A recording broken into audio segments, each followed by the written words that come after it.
কারো যদি ফোকাসের নেশা হয় তাহলে সে জীবনে যা চাইবে তাই পাবে, ঠিক সাব্বির নামের এই ছেলেটির মতো। বন্ধুরা, তুমি যখন এই ছেলেটির গল্প শুনবে তখন তুমি হতবাক হয়ে যাবে এবং তুমি এটাও শিখে যাবে যে কোনো কাজে কিভাবে ফোকাস করতে হয়। একটি 12 থেকে 13 বছর বয়সের অনাথ ছেলে, সে সাইকেলের মেকানিকের দোকানে কাজ করত। 100-200 টাকা ইনকাম করার জন্য সে দিনরাত সেই সাইকেলের গ্যারেজে কাজ করত। কেউ কখনো কল্পনাও করতে পারেনি কোনোদিন সেই ছেলের জীবনে বড় কোনো পরিবর্তন আসবে। মানুষেরা যখন সেই সাইকেলের দোকানে তাদের সাইকেল ঠিক করাতে আসতো তখন অনেকে সেই ছেলেকে বিভিন্ন ধরনের কথা শোনাতো।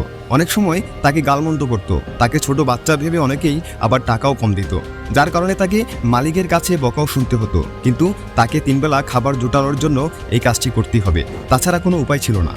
একদিন গ্যারেজে কাজ করার সময় সে দেখে তাদের দোকানের পাশে একজন ব্যক্তি এসেছেন, তাকে ঘিরে অনেক মানুষের ভিড়। ছেলেটি সেই ব্যক্তির সম্পর্কে কোনো ধারণাই ছিল না, সে সবকিছুই দেখছিল এবং ভাবছিল যে কে এই ব্যক্তি, তিনি কেন এখানে এসেছেন। সে শুধু তাকিয়ে তাকিয়ে সবকিছু দেখছিল এবং দেখার সাথে সাথে একটা জিনিস খুব ভালোভাবে উপলব্ধি করছিল, আশেপাশের মানুষেরা সবাই সেই বিজ্ঞ ব্যক্তির প্রতি অনেক সম্মান প্রদর্শন করছে, এমনকি কেউ তার সামনে বেশি কথাও বলছে না, সবাই তাকে স্যার স্যার বলে কথা বলছিল। সে মনে মনে ভাবতে থাকে, একদিকে তার সামনে দাঁড়িয়ে থাকা ব্যক্তিকে সবাই সম্মান দিচ্ছিল এবং সবাই স্যার স্যার বলে কথা বলছিল, আরেকদিকে আমি যে কিনা সবার সাথে এত ভালো ব্যবহার করি, শান্তশিষ্টভাবে মানুষের কাজ করি, তারপরও মানুষ আমার সাথে খারাপ ব্যবহার করে, আমাকে গালি দেয়। সেই রাতে ছেলেটির ঠিকমতো ঘুম হয় না। ছেলেটি শুধু ভাবতে থাকে, আমার এবং ওই ব্যক্তির সাথে মানুষেরা 2 রকম আচরণ কেন করে, আমার এবং তার মধ্যে কি এমন পার্থক্য। এমনকি আমি মানুষের কাজ করে দেই এবং তিনি তো শুধু গাড়িতে করে আসেন আর চলে যান। ছেলেটির বয়স কম, তাই সে কোনো কিছুই ঠিকমতো বুঝে উঠতে পারছিল না। পরের দিন সে গ্যারেজে আসে। আসার পর সে তার গ্যারেজের মালিককে জিজ্ঞেস করে কালকে যে ব্যক্তি এসেছিলেন, যাকে সবাই খুব সম্মান দিচ্ছিল, তিনি কে ছিল। তার গ্যারেজের মালিক তাকে বলে, তুই এত কিছু জেনে কি করবি। তারপরেও ছেলেটি আবার তাকে জিজ্ঞেস করে। তখন তার গ্যারেজের মালিক তাকে বলে, কালকে যিনি এসেছিলেন তিনি হলেন একজন ম্যাজিস্ট্রেট, তিনি এসেছিলেন একটি নতুন স্কুল উদ্বোধন করার জন্য। তখন ছেলেটি আবার জিজ্ঞেস করে, ম্যাজিস্ট্রেট হতে হলে কি করতে হয়। তখন গ্যারেজের মালিক তাকে বলে, ম্যাজিস্ট্রেট হওয়ার জন্য অনেক পড়ালেখা করতে হয়, অনেক পরিশ্রম করতে হয়, যেটি মানুষের মতো ফোকাস করতে হয়। এই কথাটি শোনার পর কথাগুলো ছেলেটির হৃদয়ে গেঁথে যায়। সেই সন্ধ্যায় বাড়িতে যাওয়ার পর অর্ধেক রাত পর্যন্ত ভাবতে থাকে সে কিভাবে তার বর্তমান জীবন থেকে সেই ম্যাজিস্ট্রেটের জীবনে পৌঁছাতে পারবে। সে ভাবতে থাকে যেভাবেই হোক তার জীবনকে পরিবর্তন করতেই হবে। ছেলেটি টাকা বাঁচানো শুরু করে, খেয়ে না খেয়ে টাকা বাঁচিয়ে সে বই কিনে পড়ালেখা শুরু করে। সে একটা সরকারি স্কুলে ভর্তি হয়, দিনের বেলা স্কুলে পড়ালেখা করে এবং রাতে দোকানে কাজ করে। তার জীবনের লক্ষ্য তার মাথায় গেঁথে গিয়েছিল, যেভাবেই হোক তাকে ম্যাজিস্ট্রেট হতেই হবে। এখন তার বয়স 27 বছর হয়ে গেছে। বিগত 14 থেকে 15 বছর তার মাথায় শুধু একটাই ফোকাস ছিল যে তাকে একদিন ম্যাজিস্ট্রেট হতেই হবে। সে শুধু এই সময়ের অপেক্ষায় ছিল যে কোনোভাবে সে যেন শুধু তার গ্র্যাজুয়েশনটা শেষ করতে পারে, তারপরেই সে বিসিএস পরীক্ষা অংশগ্রহণ করার যোগ্যতা অর্জন করতে পারবে। তারপর তার কাছে শুধুমাত্র 1 বছর সময় ছিল বিসিএস প্রিপারেশন নেওয়ার জন্য। ছেলেটি কাজ করে অনেকটা টাকা জমা করেছিল, যেন 1 বছর কোনো কাজ না করলেও সে অনায়াসে কাটিয়ে দিতে পারে।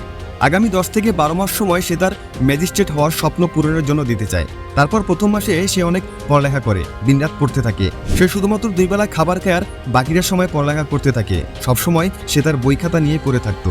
পরীক্ষার সময় যতই কাছে আসতে থাকে সে পড়ালেখায় তত বেশি সময় দিতে থাকে। এভাবেই প্রায় 8 মাস পার হয়ে যায়। একদিন রাতে সে যখন পড়ালেখা শেষ করে ঘুমানোর প্রস্তুতি নিচ্ছিল, হঠাৎ তখন তার মাথা ঘুরে আসে এবং সে অজ্ঞান হয়ে মাটিতে পড়ে যায়। তার মতো গরিব ছেলেকে সেখানে দেখার মতো কেউ ছিল না। 1-2 ঘন্টা পর যখন তার জ্ঞান ফিরে আসে তখন নিজেকে সামলাতে গিয়ে দেখে সে মাটিতে পড়ে আছে। ছেলেটি ভাবে হয়তো খাওয়া দাওয়া কম করার ফলে তার এরকম হয়েছে। তার অল্প কিছু খাবার ছিল, সেটা খেতে শুরু করে। 1-2 বার মুখে খাবার দেওয়ার পরেই সে বমি করতে শুরু করে। সারা রাত সে বমি করতে থাকে।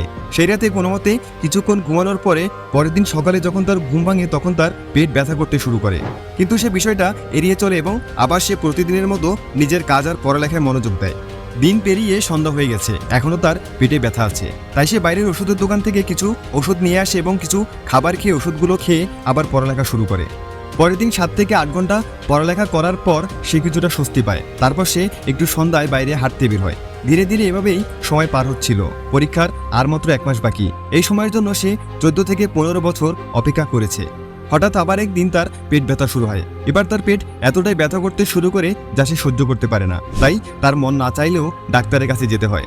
সে যখন ডাক্তারের কাছে যায়, ডাক্তার তাকে কিছু টেস্ট করতে বলে। সে ওই টেস্ট করার পর এটা জানতে পারে যে তার কিডনিতে পাথর হয়েছে। এই কথা শোনার পর তার অনেক বড় ঝটকা লাগে। ডাক্তার তাকে বলে তুমি অপারেশন করাতে পারো, অথবা আমি কিছু ওষুধ দিচ্ছি, এগুলো খেতে পারো। ওষুধ খেয়ে তোমার ভাগ্য যদি ভালো হয় তাহলে তোমার কিডনির পাথর গলে যেতে পারে, কিন্তু যদি অপারেশন না করো তাহলে তোমার এই ব্যথা সহ্য করতেই থাকতে হবে। সে ভাবতে থাকে আমি অপারেশন করার টাকা কিভাবে জোগাড় করব। আমার কাছে তো অপারেশন করার মতো এত টাকা নেই। যা কিছু টাকা জমিয়েছি তা যদি অপারেশন করার পেছনেও খরচ করি, তাও অপারেশন করার জন্য আমার টাকা কম পড়ে যাবে। তাহলে আগামী 1 মাস আমি কি খাবো, পরীক্ষা কিভাবে দিব? এইসব কথা ভেবে সে কিছু ওষুধ নিয়ে বাড়িতে ফিরে আসে। সে সৃষ্টিকর্তার কাছে শুধু এটাই দোয়া করতে থাকে, অন্তত আর 1টি মাস তার যেন কোনো সমস্যা না হয়, যেন সে পড়ালেখাটা ঠিকমতো চালিয়ে যেতে পারে। কিন্তু সৃষ্টিকর্তা তার জন্য হয়তো অন্য কিছুই ভেবে রেখেছিল। কয়েকদিন পরপরই তার পেট ব্যথা হয়। বিশেষ করে সে যখন খাওয়া দাওয়া করতো তখন তার পেট বেশি ব্যথা করতো। কিন্তু সে তো খাওয়া দাওয়া ছেড়ে দিতে পারবে না, না খেলে শরীর চলবে কিভাবে? গত কয়েক মাসে সে যথেষ্ট পড়ে নিয়েছে, তাই এখন শুধু তাকে রিভিশন দিতে হবে। সে পড়ালেখা চালিয়ে যেতে থাকে, পড়ালেখার পাশাপাশি সে তার পেট ব্যথাও সহ্য করতে থাকে। পরীক্ষার আর মাত্র 7 দিন বাকি। সে তার যথাসাধ্য পড়ালেখা করেছে। তার জীবনের সবচেয়ে বড় পরীক্ষা দেওয়ার সময় চলে এসেছে। তারপর ছেলেটি কোনোভাবে প্রিলি পরীক্ষা দেয় এবং পরীক্ষাতে ভালো ফলাফল অর্জন করে। এখন আরও পরীক্ষা বাকি আছে। এমন সময় তার সব টাকা শেষ হয়ে যায়। বাড়ির ভাড়া না দিতে পারায় সে বাড়ির মালিক তাকে বাড়ি থেকে বের করে দেয়। অনেক ভাবনা চিন্তা করার পর সে তার একটি বন্ধুর বাড়িতে আশ্রয় নেয়। এখন তাকে লিখিত পরীক্ষা দিতে হবে। পরীক্ষার আগের রাতে হঠাৎ বিদ্যুৎ চলে যায়। কালকে তো তাকে পরীক্ষা দিতে হবে। পরীক্ষার আগের রাতে সে যদি পড়ালেখা না করে তাহলে তো ভালো রেজাল্ট হবে না। সে যদি পড়ালেখা না করে ঘুমিয়ে যায় তাহলে এত বছরের কঠোর পরিশ্রম সব বিফলে যাবে। ছেলেটি বাড়ির বাইরে রাস্তার পাশে একটি সোলার ল্যাম্প দেখতে পায়। সে সেই সোলার ল্যাম্পের নিচে বই নিয়ে পড়া শুরু করে। রাস্তা দিয়ে একের পর এক গাড়ি যাচ্ছিল, কিন্তু তার ফোকাস শুধুমাত্র তার বইয়ের দিকে ছিল। সে কোনো দিকে না তাকিয়ে শুধুমাত্র পড়াতেই মনোযোগ দেয়। পড়তে পড়তে সে রাস্তার ধারে কখন ঘুমিয়ে গেছে নিজেও জানে না। সকালে যখন ঘুম ভাঙে তখন দেখে সে রাস্তার ধারে ঘুমিয়ে আছে। তাড়াতাড়ি সেখান থেকে উঠে সে বন্ধুর বাড়িতে যায়, যেখানে সে কয়েকদিনের জন্য আশ্রয় নিয়েছিল। দ্রুত ফ্রেশ হয়ে নাস্তা করে সে পরীক্ষা দেওয়ার উদ্দেশ্যে রওনা দেয়। পরীক্ষার কেন্দ্রে পৌঁছানোর পর সেখানে পরীক্ষার্থীদের ভিড় দেখে কিছুটা নার্ভাস হয়ে পড়ে। শেষ পর্যন্ত সেই শুভ সময় চলে আসে যে সময়ের জন্য সে এত কঠোর পরিশ্রম করেছিল।